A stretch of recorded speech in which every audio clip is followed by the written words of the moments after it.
Okie doke. Welcome to Tony at 12. I'm Tony LeBlanc, and today I'm in conversation with Lisa Millan, coordinator of Alderney Mind, and we're going to discuss mental health and the Alderney Mind charity. Good to see you. Hello, good to see you. Okay, Nice. and of course, as we've said before, it's all about the brain. It is. Yeah. So we've, do you want to know a little bit about what we're doing? Yeah, if you could. Yeah, so we've opened an Alderney Mind Centre here, and basically we are a signposting service for people that need support, information. We've got a psychotherapist that comes over and sees people, and we've also got a full-time counsellor, a resident counsellor here. So basically we're just here for support, doing group activities, getting people together, getting people out, giving basically a safe place for people to come and discuss mental health without feeling ashamed or scared. You know, it's just a really nice place for people to come. Right, I've got a few questions to ask you towards the end of this chat about various aspects of Alderney Mind, but looking back to the 1970s when you weren't born and I was reasonably young, there were mental health hospitals around, some of which closed as late as 1994. And I was looking at one that we were fairly close to called Brookwood Hospital. Yeah. And the lady had sent a posting in saying that in 1972, they were using electroconvulsive therapy as a clinical remedy for anorexia. Yeah, they I mean, obviously times have changed now. We don't have that kind of treatment anymore, luckily. Yeah. But you know, back then they obviously didn't have the knowledge, I don't think, that you would now. So they would use such methods to try and treat mental health, but they didn't have the knowledge or the sort of background to be able to support that. So they would use such techniques which have now been proven that weren't actually very good, really. Yeah, we've come a long way since then, but I think treatments like that have come up many times of having problems later on in life. With this particular lady who made this post, say they think that she had a flashback to this electroconvulsive therapy when she had her COVID jab. Yeah, it was the sight of the needle and things like that. So I think she's now 67 or something like that. And you know, it shows how deep the mind goes. It can. And you know, it's not just things like having that can happen in every aspect of your life. You know, you could go through a traumatic experience, which for her that would have been a very traumatic experience, and later on they're triggers. You know, things can come back to you, and we store things in our minds. We kind of put them to the back, and later on they can come out. So we try and, with mental health now, or in this current day and age, we try to deal with traumas, you know, head on, so that they don't hopefully come back in such a way. But the mind is very, very strong and very clever. Yeah, very much so. But can we look at some of the issues that you obviously have to contend with on a regular basis? And first of all, can we look at anxiety and stress, which can be work related, money related, breakdown of relationship, all this sort of stuff? How do you deal with that? Well, I mean, obviously the first thing is we do have counsellors and psychotherapists here that can help people with that. But there are other ways as well. You know, talking about anxiety and worries can help massively. So when we have like our drop-ins or our support groups or any activities we do that gives the people a chance to talk, it can weighten that problem or that burden for you, which helps massively. So opening up and encouraging people to talk about their anxieties or their worries is what we like, or is a good way of dealing with that. You know, it's proven scientifically that a problem shared is a problem halved, kind of. So, you know, getting people to open up and talk about that is a big part of that sort of recovery for that. Do you do that You know, as a group, or yeah, we can, yeah, we have drop-in or sessions. individual? We can do individual, and so we do Yeah. one-on-one sessions, and we have drop-in sessions twice a week where, you know, a good group of people come in. Anyone can come in if you just, you know, you're feeling. It covers a lot of aspects actually, because we were talking a bit before about isolation, and we encourage people to come in and have a cup of coffee, sit down and just talk. And, you know, and it's somewhere that you can, I don't know, a lot of people feel that they don't want to burden family members, or their partners had enough of listening to their problems, so they can come and they talk to us about it, or talk to each other and give each other personal advice. You know, it's, yeah, I think anxiety is a big issue on Alderney. There, you know, that kind of thing is a problem here, for many reasons. So your anxieties might not be the same as my anxieties, but nonetheless they're all anxieties, and it can become quite a sort of debilitating problem for people. It's quite serious. It's not a case of, I'm feeling anxious today, you know, I've got this going on. It can be quite hard on some people and actually really affect their life. Yeah. Obviously, you must find that people get anxiety from work, stress from work, this sort of thing. I suppose there isn't much one can do about that, or can you sort of come up No, with you solutions? can. I mean, we would encourage, the main thing is to take time for yourself.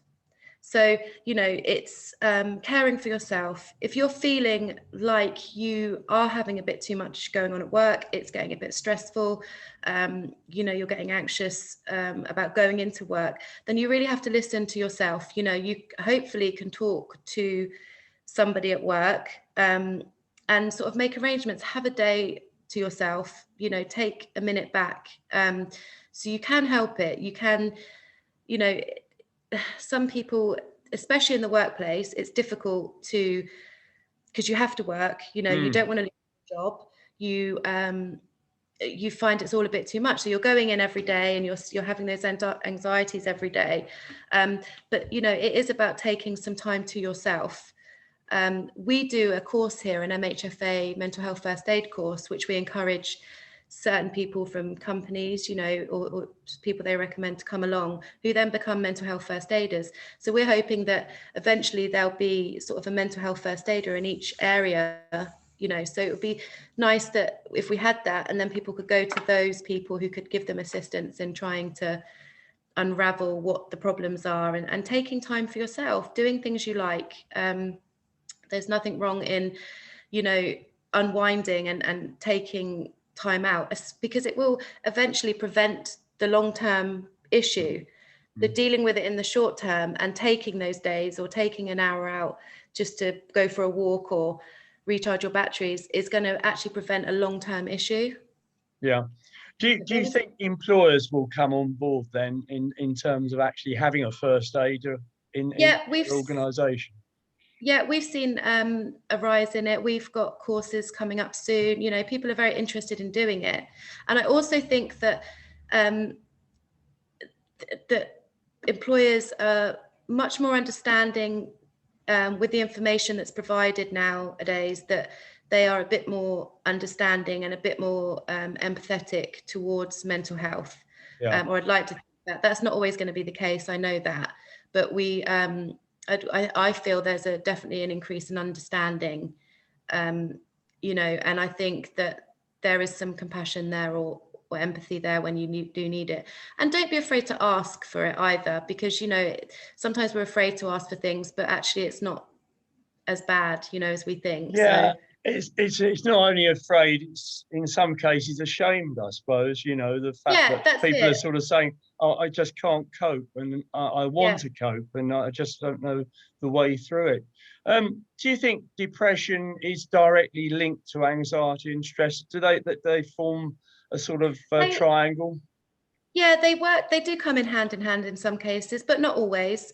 Mm, They are very separate issues. You know, you can have depression, I would say, but no, not anxiety. You know, it comes in many forms. This is what we were saying. There's so much into mental health. Each mental health issue comes in many forms. One doesn't necessarily come with another, but if you don't kind of deal or look into solving some of the issues you have, I think it could possibly lead on to other things. So it's a really good idea to nip it in the bud and try and get support and help when you can initially. But yeah, they don't come always hand in hand. But as I say, something can lead on to other things. So it is really important to speak out if you can. Looking at the family situation, of course, you get postnatal depression, and something Christine mentioned the other day that I hadn't come across: empty nest syndrome, when everybody Empty leaves nest home. syndrome, when everyone goes. Yeah. That's it. It's actually, that's quite a strange one, isn't it? Because you it must feel very different to have all your children in one place, and or you know, family members in one place, and then when they go, of course it's really lonely. Yeah. And we want the best for children, and we want them to go to college, university, and then when they finally go, your heart breaks. You know, and it's a real thing, you know. Oh yeah. It is, you know, postnatal depression. It's actually perinatal depression now. So that means that can be from any time of becoming pregnant to actually having the child, that you can actually experience depression. Obviously, you don't always have it after having a baby. Actually, many people have it before having a baby, during pregnancy, which hasn't been as recognized as postnatal depression. So I think there's a lot of aspects of that as well. During pregnancy can be really tough on people and partners as well. So, you know, not the person carrying the child, but also the people around them can struggle like a lot with that, with feeling neglected, or can't help their partner and they want to. So it's a huge thing. Yeah. But yeah, and then so you have that, and then you lead on to empty nest syndrome, and then yeah, it's never ending. It's interesting because when Mark, who's our youngest, went off to university at the age of 18, we took him up to the place, dropped him off, came back home, sat on the bed and both cried. Yeah, You know, that's what happens. and we're That's comparatively tough guys in normal circumstances. But yeah, I think you know you can sort of see this happening, and it's yeah. difficult, isn't it? Really, but there we are. Yeah. What about bullying and physical and mental abuse from that point of view? Do you come across that Well, much? we do, and unfortunately, I see it. We don't deal with under 16s, but No. we do 16s and above. But I have been down to the schools, where you can imagine there's more of that kind of thing there. Also in the workplace for grown-ups, you know, it doesn't stop when you leave school. It's in workplaces there can be bullying and things like that. And the trouble these days is there's so much, as you've probably imagined, social media pressure. There's a lot of pressure, social pressure on people to be a certain way or look a certain way. And unfortunately, for the younger generation, school years are very tough. You know, myself, when I was at school, we didn't have social media. There was bullying, but it was very straightforward, and you'd go home at the end of the day and you wouldn't have to see those people, and there was no communication.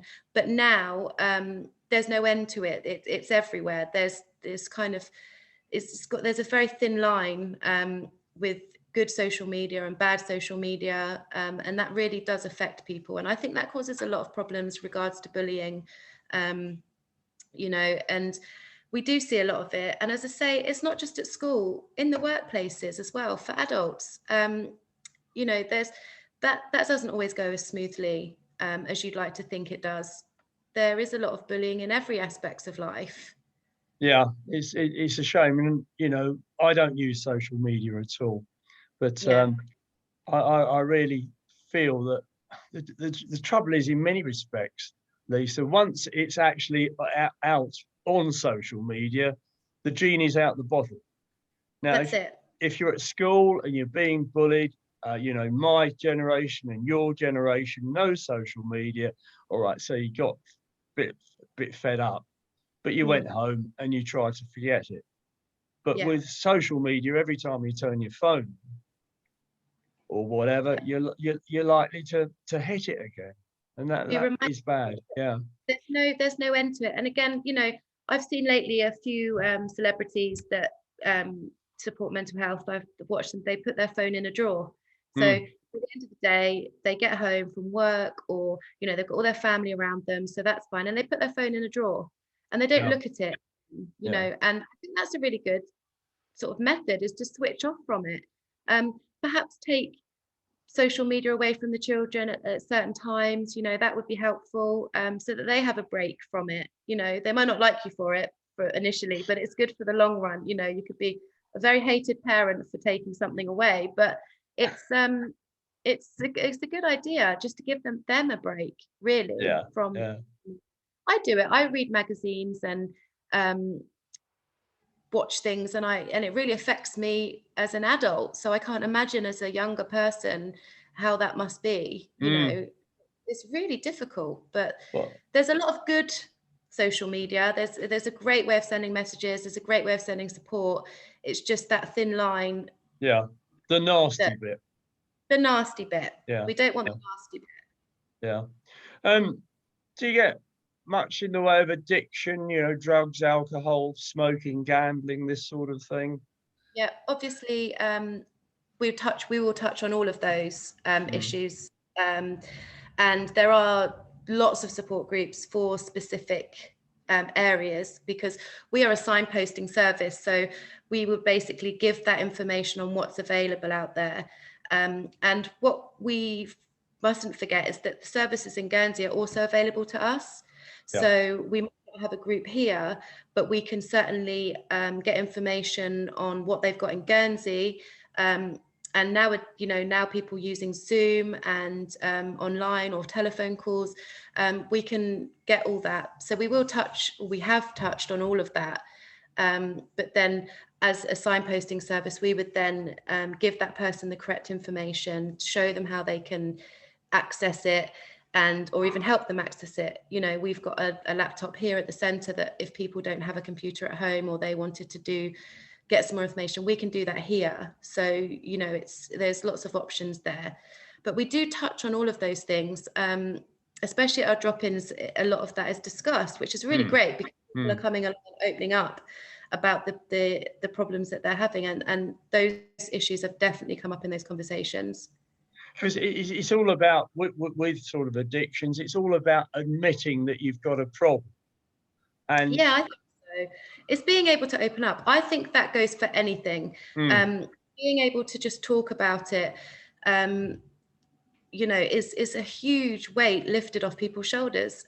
Once you've kind of said that you feel you've got a problem, or you might be getting a problem, you don't have to have a problem to come. You know, prevention is a really good cure. yeah, You feel you might be going down that road. It's yeah, really good to talk about it and come along and know that there is help there. I think you know, that is a huge step. Obviously, if you don't come forward and receive help, then, you know, there's not much anyone can really do. But I think that's important for us to make sure that people are aware that you can come, and mm, it's fine, and there's no judgment. You know, it's a very non-judgmental place, yeah. and we will help you all the way to get some assistance for it. You're there to fix it rather than criticize for it happening in the first place. Yeah, I mean, Yeah, we can't possibly fix it. You know, we've got our counsellor and our psychotherapist, and we've got lots of information, but we can assist them in getting forward to getting some help. You know, we yeah. can support them all the way. But yeah, we don't judge here. There's no, you know, it's an open place, Mm. and you know, it's good for that, and people need to know that, really. Self-harm, presumably that sort of links back to bullying, does it? No, not always. No. Self-harm is definitely a big mental health bracket. So it doesn't always lead back to bullying. Self-harm can come from many ways. It can be trauma, childhood trauma, adult trauma. It's a release, it's a way of, it's a coping mechanism. So when you self-harm, you are coping with something in a not a very good way, basically. So some people would take, it's the same as being drinking or taking drugs. They're all classed as self-harm because you know it's not right. It's something you're doing to yourself. So it's kind of a punishment for yourself, or a release for yourself, or possibly even a prevention.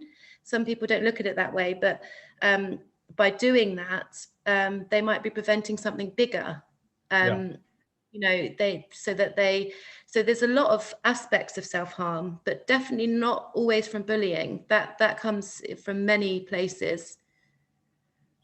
Given the fact that we've got an aging demographic, Yeah. me too. Yeah. Obviously, you've got to, I suppose, looking towards the future, take on board dementia, Alzheimer's, and things like that. Have you got any facilities to help in that respect? Well, we don't personally here. Obviously, we can talk and we encourage people to come in and try and have a routine, have like cup of tea. That we offer a place for people to come and chat. We did have a gentleman that used to come in who was onset dementia, and it was a great space for him. He would come in and read a newspaper, not really talk to anyone, but he could have a cup of tea, and you know, he might want to have a chat for 2 seconds. You know, it's that kind of place. So we've got the support network there, but we've got in Guernsey, we've got the Guernsey Alzheimer's Association. And obviously I know that the Connaught do a lot of care for Alzheimer's and dementia, and we would normally find out what was available there in regards to helping, but we would encourage anybody to come in with any of those issues, because you know, it's a lovely space for support, really. The thing is with the Connaught, of course, they're sort of dealing with an age group, 60 plus, probably something like that. But it is possible, isn't it, for people to get dementia at a far younger age? It is possible, yeah. It's really sad, but it is possible. And in fact, there's a lot of illnesses that are associated with older people, older generation. You know, you've got strokes. It can be a much younger age bracket. And it's really sad, but we obviously offer support, but we don't just offer support for them. We can offer support for their loved ones around them, because it can be really difficult and really hard going to have a relative, watching a relative go have dementia or Alzheimer's or stroke victim. It can be really hard, and looking after people. So we do encourage carers to come along. We're going to be doing something soon where we're having carers tea. So anybody that looks after any or helps anybody can come along and have a cup of tea and a cake, and just to chat, basically. Yeah, swap ideas. Yeah, you know, that kind of thing. We're going to be doing that soon. That's in the pipeline, which I'm really excited about, because these illnesses don't just affect the person, they can affect people around them, you know. And as much as you are strong and you like to help people, it's hard going, and it's okay to say, I'm not doing very well, or I don't want to do it anymore, or, you know, but we give a space for people to talk about that and be open and honest and help each other. Now, let's just talk about a few things about Alderney Mind. Is there a charge? Do people have to pay? Right. No, which is absolutely amazing. We don't charge for any of our services currently. So our one-on-one sessions are where we fundraise, and we work very closely with Guernsey Mind. We're affiliates of Guernsey Mind, and we have all the fundraising that we get and the grants that we get are put into the charity, which cover the costs for the one-on-one sessions, obviously the groups. We do training here, so we run quite a few courses throughout the year. We haven't been able to because COVID. We had a few planned over the last year that we've had to cancel, but they are all funded by the Mind charity, Guernsey Mind and Alderney Mind. So fundraising is very important. So donations are welcome. Donations are always welcome. Yeah, quite. Yeah, of course they are. I mean, you know, we do events as we did our open mic night a couple of Saturdays ago, and it was great. And we raised £1,150. Now for Alderney, that, you know, a small place, that's absolutely amazing. And that was support from outside of the night as well. You know, a lot of the local people bought raffle tickets that didn't even come to the evening, and I sort of sat there and thought, yeah, no, this is wonderful. We're going to raise some funds here, but also it was raising the awareness that was huge. You know, that we are here, and that's the most important thing. You know, donations are always welcome and used and appreciated, but it's awareness too. I think it's being able to be here when it's needed. Yeah. Confidentiality. Now, obviously, if you have open sessions, the confidentiality bit falls apart. But on the one-to-ones, obviously, you can guarantee that the information that you glean is just for your purposes. Yeah. So all of our volunteers that run groups, so the group side of things, everybody that has a confidentiality agreement that's signed. So that's kind of covered in that aspect. You can't control, obviously, what people that come along to the group. We'd like to think, you know, we have values for each of our groups that include confidentiality, open spaces to speak, non-judgmental spaces. So we would like to think that that is that's kept to. Regards to the volunteers that come along, again, we've got our values that we stick to. Everybody signs a confidentiality agreement. Everybody signs a values agreement. So yeah, we don't keep records on anyone's personal information. The one-on-one sessions are very confidential. Even sometimes, you know, if somebody doesn't want to come through me to see if they can get a referral, they can go through Guernsey, and I don't necessarily see any of it.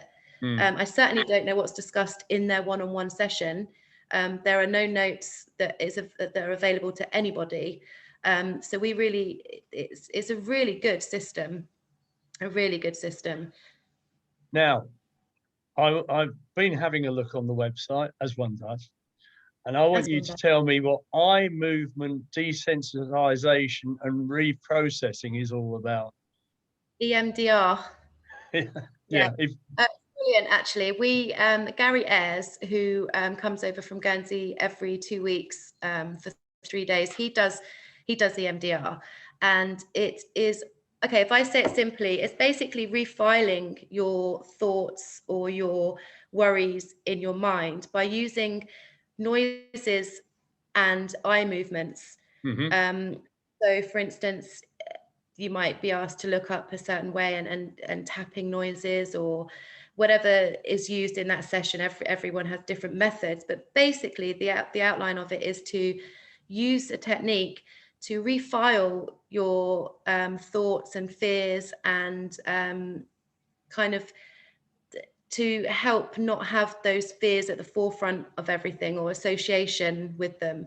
It's very, very clever and very effective. It's been we do offer it here, and it's people have absolutely thought it's wonderful. It sounds intriguing. Yeah, it's really, really clever way of doing it, and I do it. It's really popular now, actually. It's just like a big filing system in your mind, and you refile everything, and it's really clever. So finally, you have regular drop-in sessions. When are they? And so we have a Wednesday evening for anyone that, obviously, people work through the day, so that's from 5 to 7, and then on a Friday morning 10 till 12, and they're always run by 2 facilitators, so it won't be, and it's not the same people every time. So we have a reserve for that, and everybody's welcome to come, you know. And what I like to think is that sometimes people might be able to help. You know, you don't have to have some problems going on to come along and have a cup of tea or, you know, a chat. You can also, you don't know who you might be helping by being here. There's been some situations we've had, and people come along and have a cup of tea, and there's brilliant chat going on, and you get later on in the week someone will message and say that was brilliant, they really helped, you know, and they don't know that they're doing that. So you can bring something to the group, or you can take something from the group. It's equally as important. So we do those twice a week, every week, and we also have a baby group on a Monday morning. So that's for mums to get together to discuss problems they might have, postnatal, prenatal, parental, you know, and that's for dads, mums, pregnant people, grandparents, you know, we have everyone come along, that anyone that's got a common interest in children, they come along, you know, and it's lovely. And we do offer a lot of support that way. So that's every Monday. We do have a man coming up. So say again? We have Man Club coming up on Friday. Oh, right, okay. From 7 o'clock. So that's for the men to get together and discuss mental health with each other. Not necessarily mental health, but just a support group for men, really. Come along, and that's run by 2 of our facilitators. So I can't tell you what happens there because I'm not allowed to go. But men only. It is men only. I know nothing about it. I just know who's running it, and that's it. in the age of equality, Lisa, men only. It's men only. Backwards or forwards, I'm not sure. It's been an absolute pleasure talking to you. Yeah, thank you for having me. Hope the success of Alderney Mind continues. I'm sure it will under your stewardship. And wishing you all the best. And if anyone out there is viewing, they're welcome to come along on the appropriate dates. And you've got your own website. So we're on the Guernsey Mind website. We're advertised on there, and my contact details are on there. So any issues you might want to, or any feedback's brilliant. If there's something that you think we're lacking, let us know. Everything's looked into. So there we are. Thank you very much. Take care. Thanks. Nice to see you. Good to see you too.